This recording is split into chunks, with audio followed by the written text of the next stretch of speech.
Olive was standing in the middle of a huge cornfield and had a piece of straw in her beak.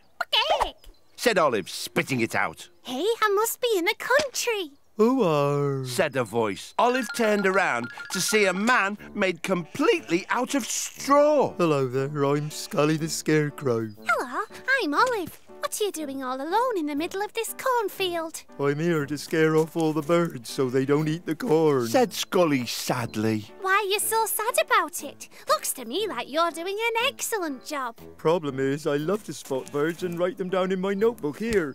But because I'm a scarecrow, I scare them all away so I never spot any. But I'm a bird.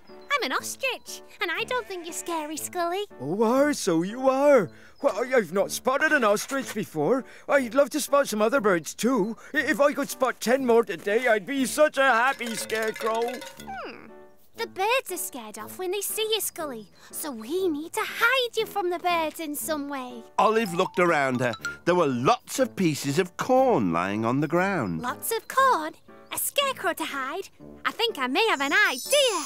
Olive gathered up all the corn and started sticking it all over Scully and also all over her own feathers until they were both completely covered in corn. How's this going to help me spot birds? Scully asked.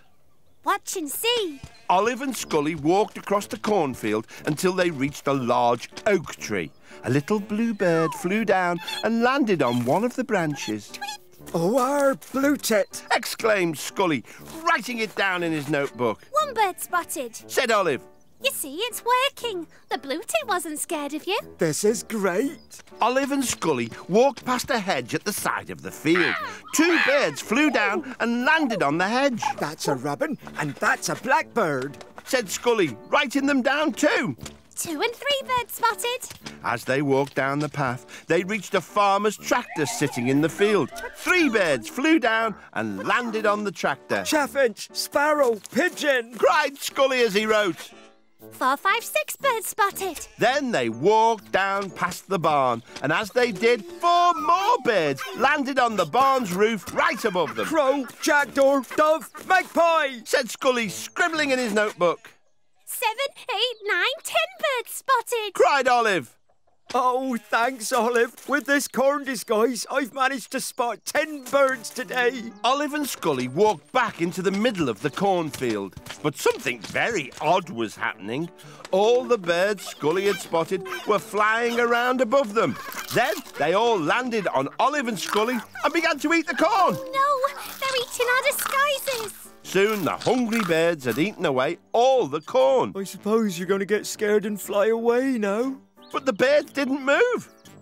We're not scared of you anymore. You've given us all this nice corn to eat, so we know you're friendly, chirped the little robin. Oh, now I can spot birds all day, every day. Maybe you should call yourself Scully, but not Scary Crow. Chuckled Olive. They both laughed, and as they did, Olive realised it was time to go. Typical Olive, daydreaming again, said her mum. Actually, I've been helping a scarecrow spot birds. Your head's been in the sand too long, dear, said Olive's dad. Her little brother laughed. But Olive wasn't listening. She was already dreaming of her next big adventure. Olive the Ostrich! Olive was wearing a red and white check shirt, dungarees and Wellington boots. She was standing in a fruit orchard on top of a very tall hill. There were sheep grazing amongst the trees. Look at all the fruit on these trees. Yummy. She could see one of the trees shaking, so she headed over to investigate. There was a farmer jumping up and down as he tried to pick an apple from the tree. Hello there, said Olive. Hello, said the farmer. My name's Olive. What are you doing? Well, that's a good question, my lover. My lover? That's a strange thing to call me. Giggled Olive. Oh, it's what I calls everyone. I'm Farmer Applebottom, and I have to pick the fruit from all my trees to make up fruit boxes for the whole village by 12 o'clock. But however am I going to do it in time? Maybe I can help you, but you'll have to show me what to do. Farmer Applebottom showed Olive how to pick the fruit and put it all in wooden boxes.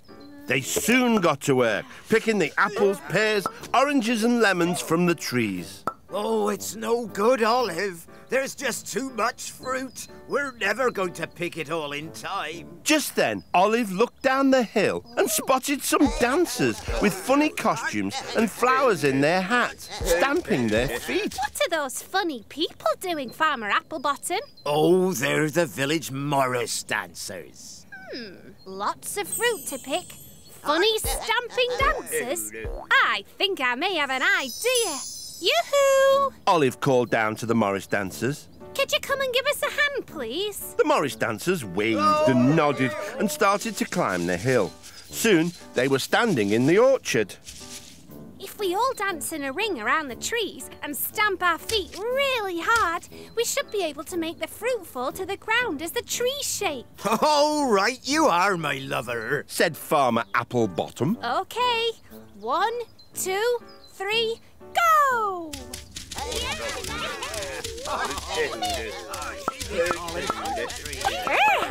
think it's working. As the last piece of fruit fell, the Morris dancers left to practice back in the village. I know! Just after they went, all the fruit began to roll down the hill towards the village. Oh no, Olive! All the fruit is rolling away. What are we going to do now? Olive heard a sheep bleating. Jump on a sheep, Farmer Applebottom. We're gonna chase the fruit down the hill, and you'll need to grab a branch too. A branch, my lover? Use the branch to knock the fruit into people's houses. They both climbed onto sheep and chased after the fruit, knocking the fruit into each house right through the front doors.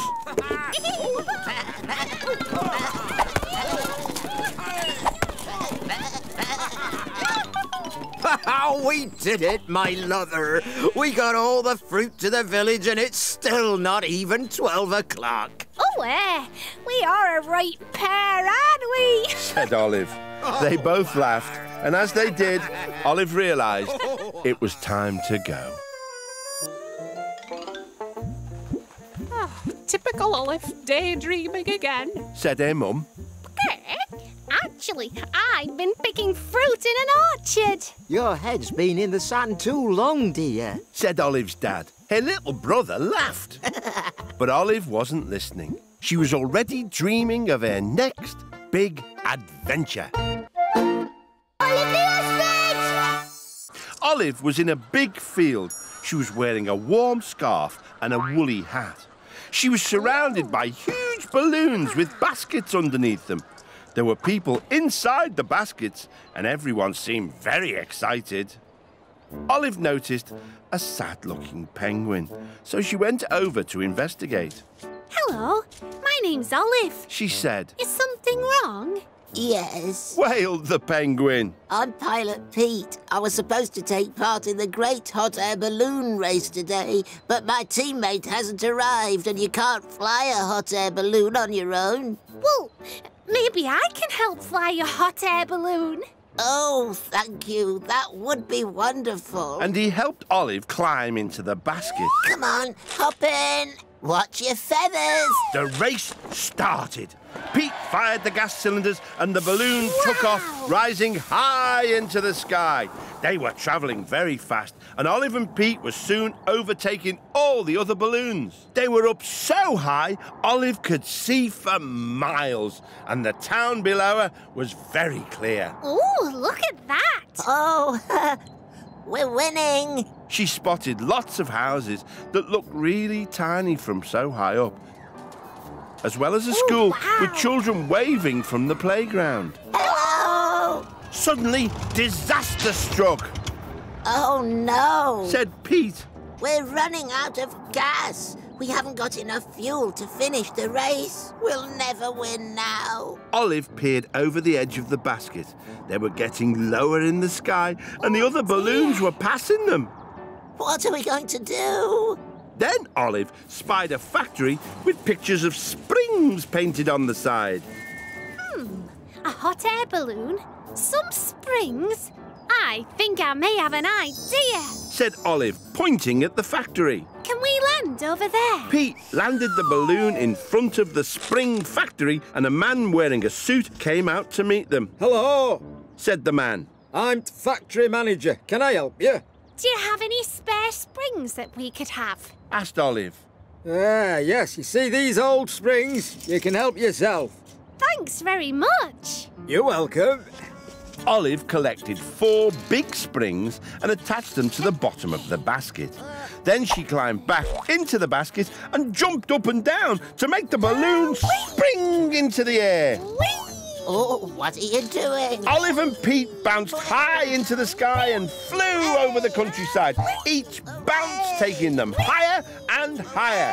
And soon they were overtaking all the other competitors. Bravo, Olive. Shouted Pete as they finished the race in first place. We've won. Olive and Pete were awarded the Golden Wings trophy for being the fastest hot air balloonists ever. Oh, thank you. Cried Olive. I might not be able to fly myself, but now at least I've got golden wings. Everyone laughed. And as they did, Olive realised it was time to go.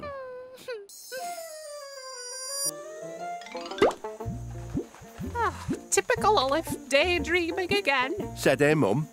Okay, actually, I've been bouncing in a hot air balloon. Your head's been in the sand too long, dear. Said Olive's dad. Her little brother laughed. But Olive wasn't listening. She was already dreaming of her next big adventure. Olive the ostrich! Olive was outside in the rain, right in the middle of a large muddy field. She was wearing a maroon-coloured shirt and was holding an umbrella to keep her dry. Oh, Bagirk, I'm wearing a sports kit. There was a goal at each end of the muddy field, and behind one of the goals there was a large tree laden with apples. Hey, number 7. Shouted a tall pig with a clipboard. Hello, I'm Olive. I'm Sean Curlytail. I coach the Richmond Hockey Hogs. He said, pointing towards a group of pigs all wearing the same maroon kit as Olive. And you must be our missing team member. Oh, how exciting. Problem is, you're not the only thing missing. Today, I forgot to bring the hockey sticks and hockey balls. We can't play hockey without them. Olive looked at the big apple tree. Some apples? My umbrella? I think I may have an idea. Olive organised the team into a large pyramid with hair at the very top. Olive hooked her umbrella around a branch that had lots of apples hanging down from it. She shook the branch and all the apples fell off it and tumbled to the ground. Oh, this is all well and good, and apples are very tasty. But how does this help us play hockey? Well, a hockey ball is small and round like an apple. And a hockey stick is a long straight stick with a curve on the bottom, a bit like this umbrella. Oh, brilliant idea, Olive. But to play a game of hockey, we all need a stick. Excuse me. Piped up a small pig. I'm Sophie Swine, the captain of the Hogs. Why don't we have a penalty shootout? We only need 1 stick for that. Great idea! Said Sean, and he quickly organised the competition. Each pig would get 1 shot on goal using an apple as the ball and Olive's umbrella as the hockey stick. Sophie Swine volunteered to play in goal. Everyone took turns to shoot. Some shot too high, some shot too low. But every time, Sophie would get in the way of the apple ball and eat it, stopping it going into the goal. For 1 shot, she even did a backward somersault, landing on her feet and gobbling up the apple. Well, you're the last player, Olive. No one has managed to get a goal yet. So if you score a goal now, then you're the winner. Olive took a long run up and swung for the apple ball. But the pitch was so wet, she slipped. Her shot had lost all of its power. Olive watched as the ball rolled slowly towards the line. But instead of saving the apple ball by eating it, Sophie simply let it roll through her legs and into the goal. Goal! Shouted Sean. Olive's the winner! The other pigs cheered and lifted Olive high into the air. Pecking! I'm glad I won. Sophie, why didn't you save my shot? Sorry, I would have done, but my tummy's too full of apples, said Sophie before letting out a huge burp. They all laughed, and as they did, Olive realised it was time to go. Typical Olive, daydreaming again. Said her mum. Pecking! Actually, I've been playing a wonderful game of hockey. Your head's been in the sand too long, dear, said Olive's dad. Her little brother laughed. But Olive wasn't listening. She was already dreaming of her next big adventure. Olive was standing on a flat green lawn next to a flag. She was wearing a diamond-patterned jumper and was holding a thin metal club. Oh, this is awful. How can I play golf in these conditions? Said a man in a bright pink jumper. He was holding a club, just like Olive's. Hello, I'm Olive. Is everything okay? She asked. I'm Rory, and no, things are jolly well not okay. How can I play a quiet round of golf on my favourite golf course with all these pesky rabbits digging up the place? Olive looked down and noticed that there were lots of rabbits jumping around, digging holes and burrowing all over the golf course. It was chaos! Pecking! Oh, I see. Yes, that is a bit of a problem. Too right, Olive. A golf course is only meant to have 18 holes. Now, thanks to these rabbits, this one has at least 418. Oi, you! Clear off! Olive decided to speak to one of the rabbits. Excuse me, why are you rabbits digging up this golf course? You're spoiling things for all the golfers. Well, it's because the farmer next door is spoiling things for us rabbits. He harvested his field of carrots, so now we have nothing to eat. We're digging up this golf course looking for food. Well, you rabbits are making a huge mess. Complained Rory. Maybe there's some way to sort all this out. I'm going to speak to the farmer. Olive went next door to the farm. There she found the farmer standing in a field next to his tractor and plough. He did not look happy. Oh, what is wrong with this tractor? Hello, I'm Olive. Can I help? Oh, hello there. My tractor's broken down, so I can't use it to plough this field and plant new crops. What am I going to do? Well, what was growing in the field before? Asked Olive. Rows and rows of carrots, replied the farmer. I harvested them yesterday, and they're all safely stored in my barn, ready for market. An unploughed field, a messed-up golf course. I think I may have an idea. Can I use some of your carrots, please, Mr. Farmer? I suppose so, but why? Trust me, you'll see. Olive went back to the golf course and spoke to the rabbits. Please could you rabbits leave the golf course and line up along one side of the farmer's field? She asked the rabbits politely. But we're having lots of fun here. Why should we leave? Trust me, you'll see. The rabbits were intrigued and followed Olive. She poked the line of carrots deep into the soil along one side of the field and got the rabbits to line up along the other side. OK, rabbits, come and get these carrots! As soon as the rabbits smelt the carrots, they started burrowing across the field towards them. Oh, that's brilliant, Olive. The rabbits are ploughing my field. When the rabbits reached the carrots, they gobbled them down. Yum, thanks, Olive. But we still need somewhere to live. Tell you what, you lot can live in my pasture over there if you agree to help me plough my other fields. Do we get more carrots? Of course you do. Just then, Rory popped his head over the hedge. That's if you help me fill in those extra holes you dug in the golf course. Oh, OK, will do. Looks like everyone's happy. Thanks for getting those rabbits off our golf course, Olive. Would you like to play a few holes with me? You never know, you might hit a birdie. Pecking! I certainly hope not. They all laughed, and as they did, Olive realised it was time to go.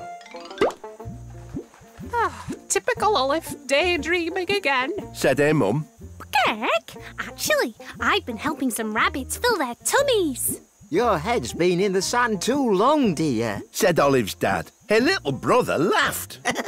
But Olive wasn't listening. She was already dreaming of her next big adventure.